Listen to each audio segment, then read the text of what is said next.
When I first got my real estate license, everyone was telling me that I needed to provide my clients value in order to be successful.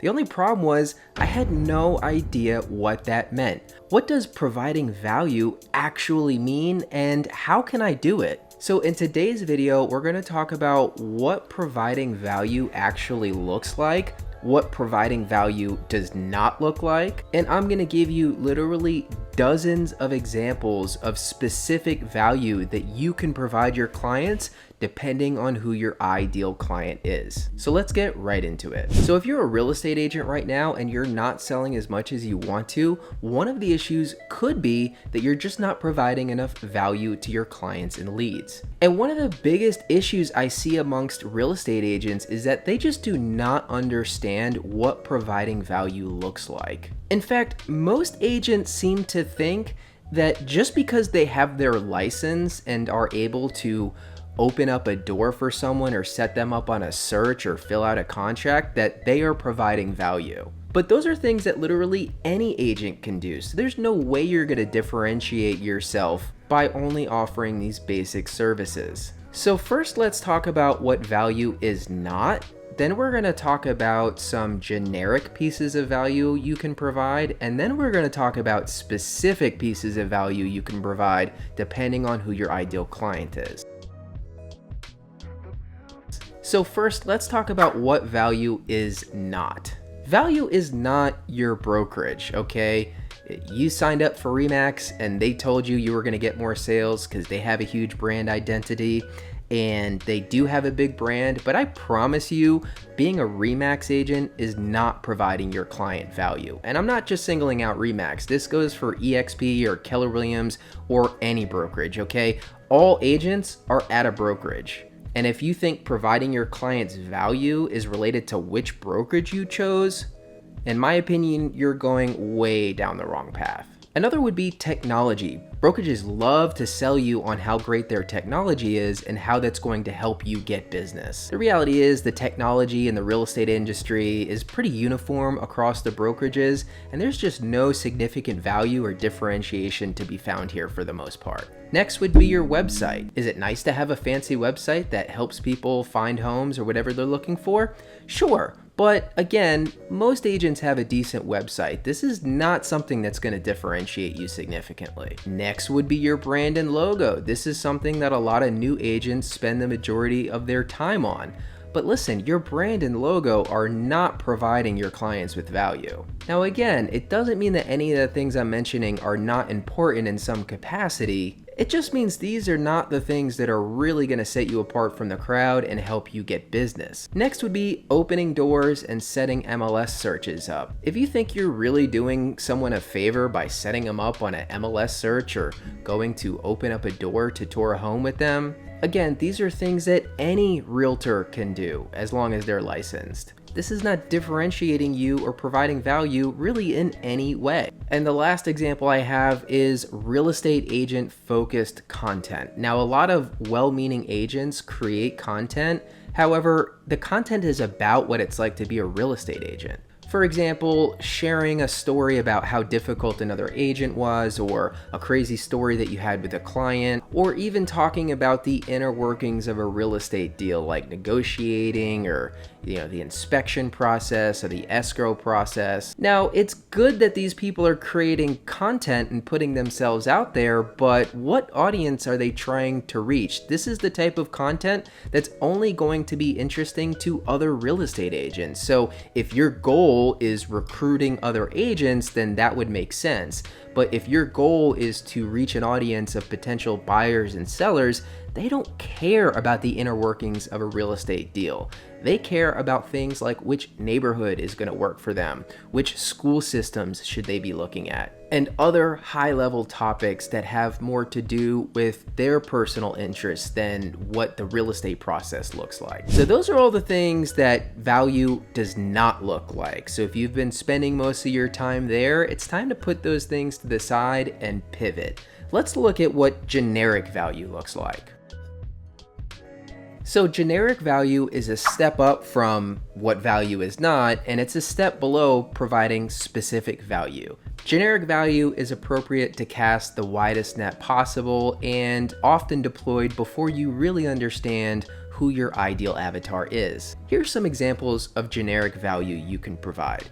Real estate market updates. Okay, so you could go do a post a month on Facebook or Instagram, get in front of the camera and talk about what the market is doing, or you could send out a monthly email newsletter about what the market looks like currently. Now, although you will often hear me discouraging you from making real estate agent specific content, current homeowners especially are typically interested in what the market is doing in this area. So this is an example of providing those people some level of value. Next would be local news related to your area. It does not have to be real estate focused, but people take pride in and love to hear about what's going on in their neighborhood. So if you are trying to dominate one specific submarket, you could be sending out a newsletter each month about what events or developments are going on in that area, or you could be creating content talking about a very specific location. Home tour content, okay? People don't want to hear about what it's like to be a real estate agent, but they do like to tour homes like you see on HGTV. So although opening a door is not providing value, the fact that you can get into these homes that are on the market and you can, do videos, you can do virtual open houses and give people a peek into what's on the market now, that cumulatively is providing people value, and it's something typically people are very interested in seeing. Interest rate updates, again, a little bit more real estate focused, but people are pretty interested in what the current rates are, so you could do a once a month update on that. Home value programs, if you have someone who already owns a home and you sign up for a service like HomeBot, you can put in their address and now they can have recurring updates on the value of their home at no cost to them. This is a great way to provide people a little bit of value and stay connected with them. And then just general tips, whether it be about home ownership or a loan program or a market forecast, leveraging your knowledge and experience to provide guidance, expertise, and market analysis and what's currently going on can be providing people value.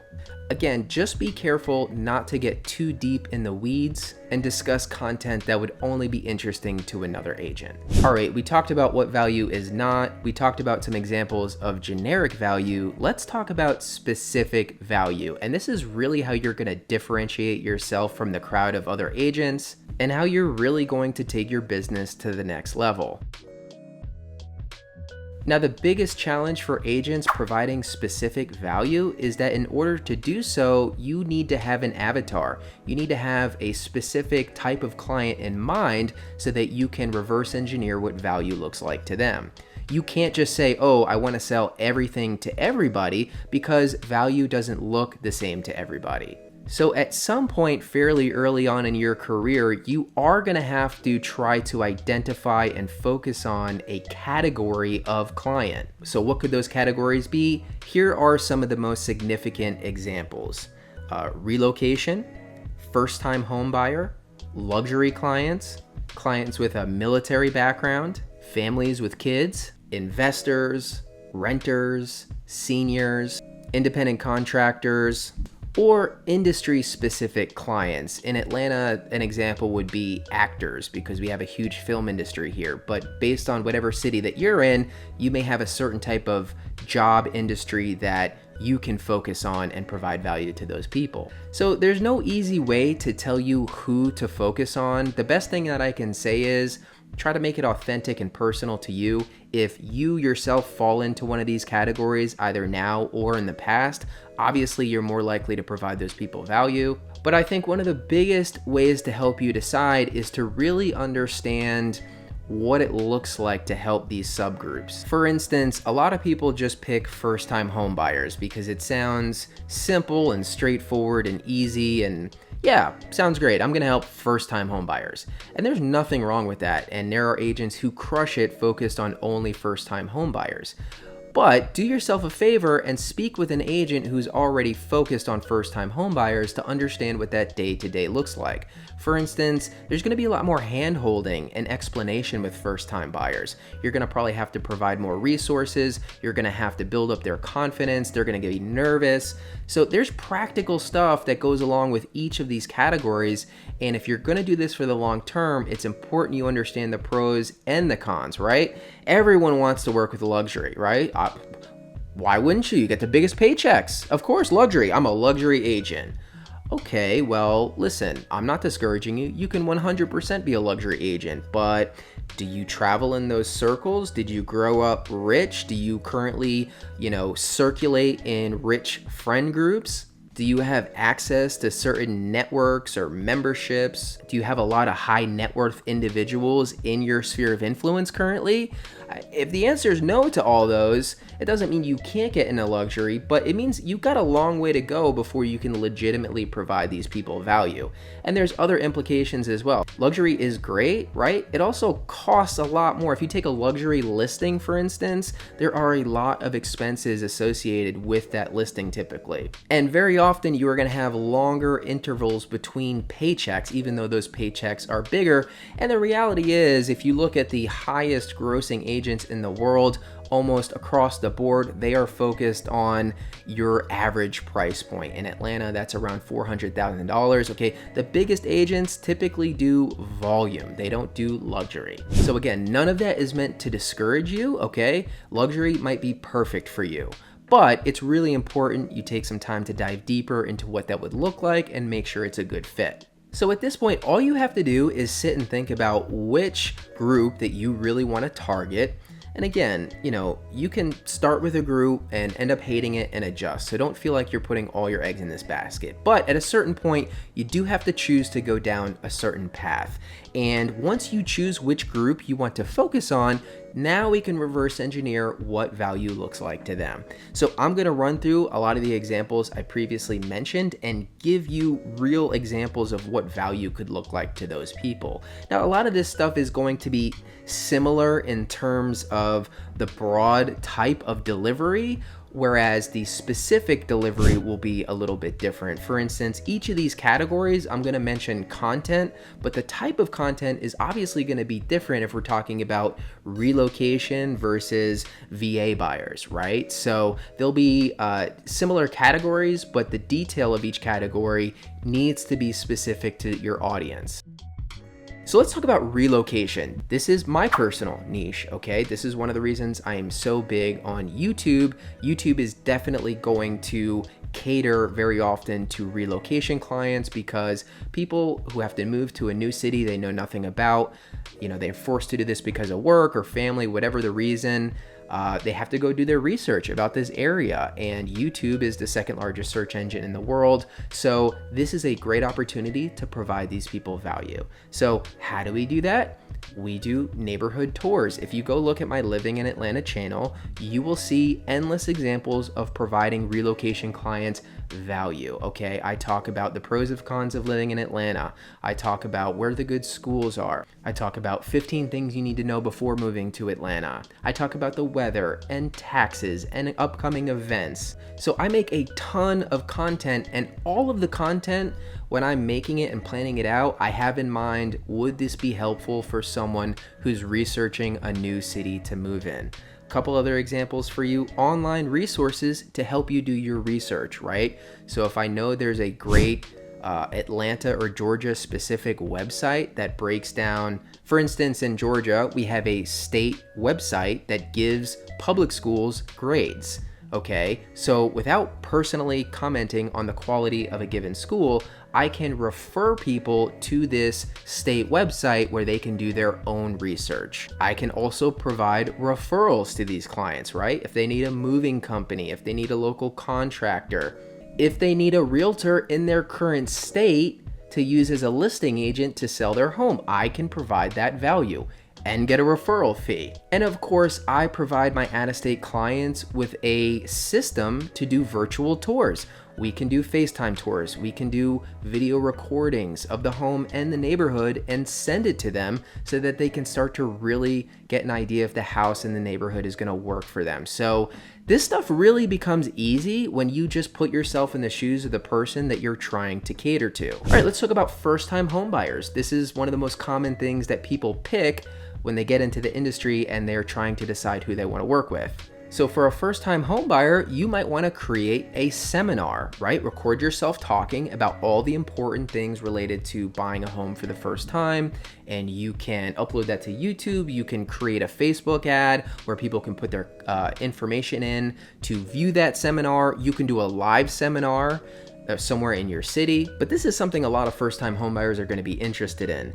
You can create a list of all the down payment assistance programs and describe each one and how you would qualify, right? So that all that research someone would have to do on their own, you've found the information and consolidated it and delivered it in an easy to read manner. That is providing value, right? I hope you're starting to get the theme of what I'm saying and understanding the difference in between these examples and what I spoke about what not value is, right?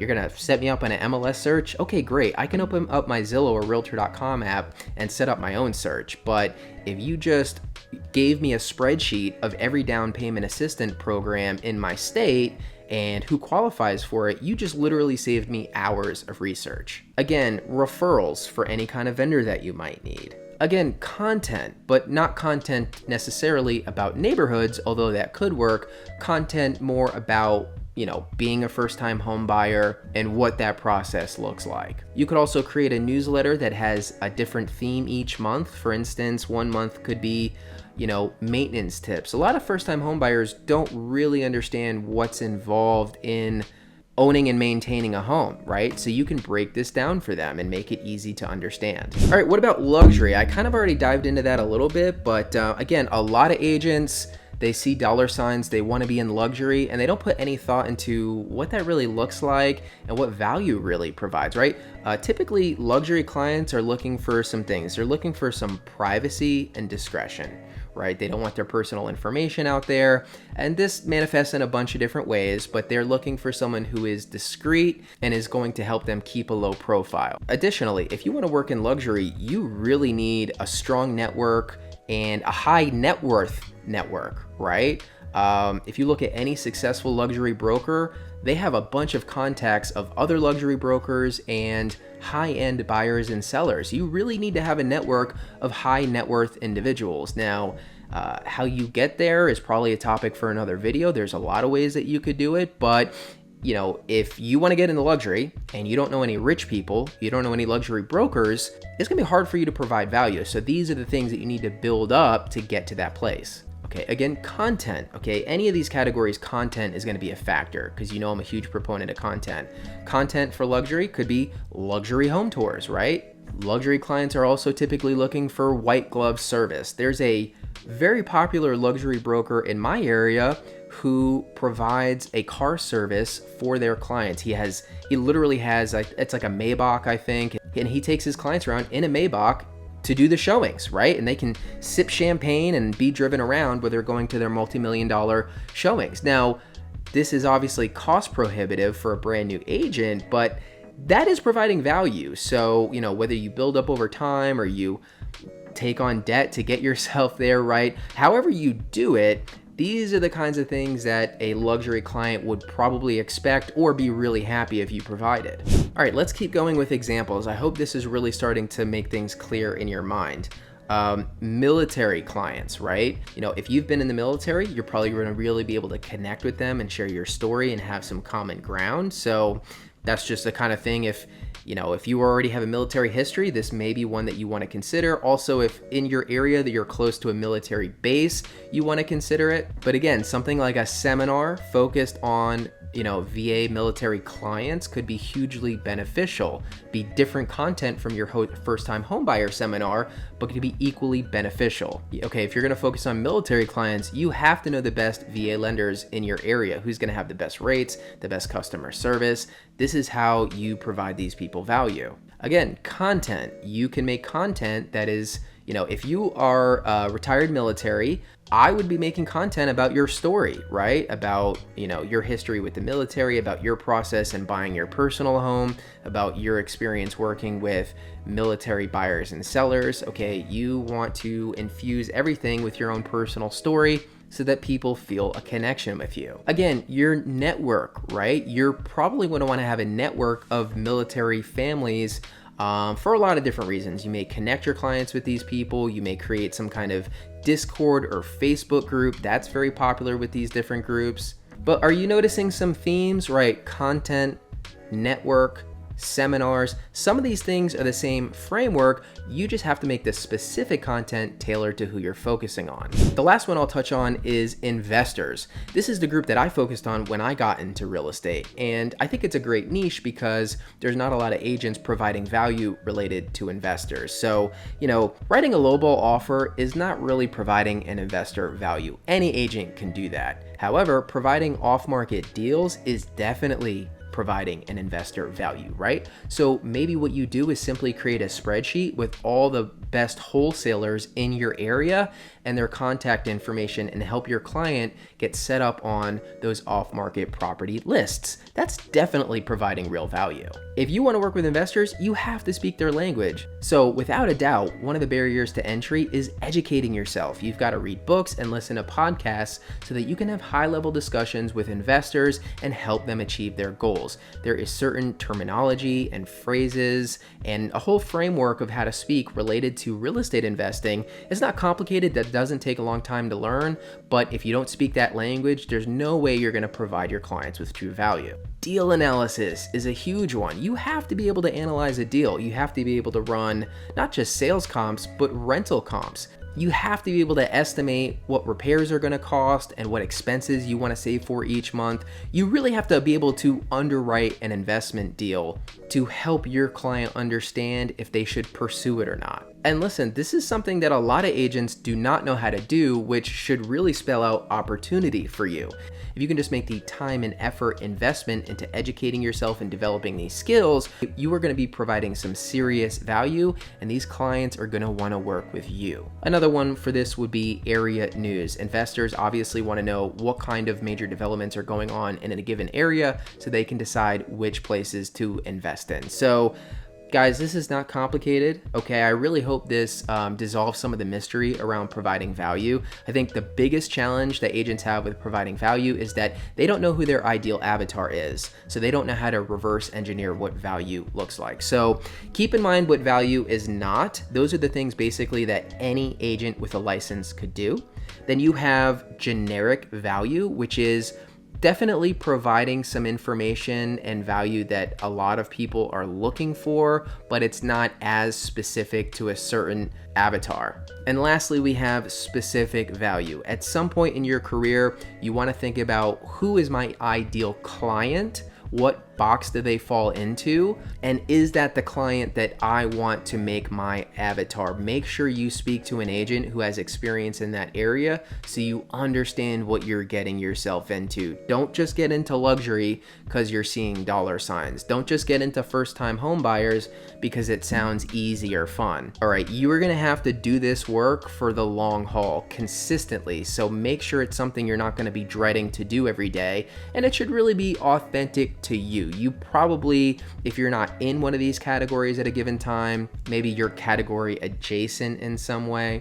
But even if you're not, just pick an avatar, okay? You can always change if you need to at some point in the future. Pick an avatar that you want to focus on and just put yourself in their shoes, right? You're a luxury buyer, or you're a buyer with a military background, or you're a relocation client moving to a new city you're not familiar with. Put yourself in their shoes and ask, what would I need if I was this person looking to purchase a home? What would value really look like to me? And listen, it's not going to be super easy. It takes hours and hours and a lot of effort to create real pieces of value, but this is what separates the people who quit real estate from the people who make a lot of money doing this, okay? Anyone can get their real estate license, okay? You're not providing any value by getting your real estate license. But not everyone is going to put in the serious effort that it takes to consistently provide people specific value. So hopefully this gets you excited. This is a very clear blueprint to completely differentiate yourself from everyone else in the industry. And this is really going to help you start closing deals. So as always, I hope that provided you value, right? I hope it helped and clarified things a little bit. Think about who your ideal client is, put yourself in their shoes and reverse engineer what value would look like to them, and you are going to have major success. So thank you so much for watching, and I'll see you next time.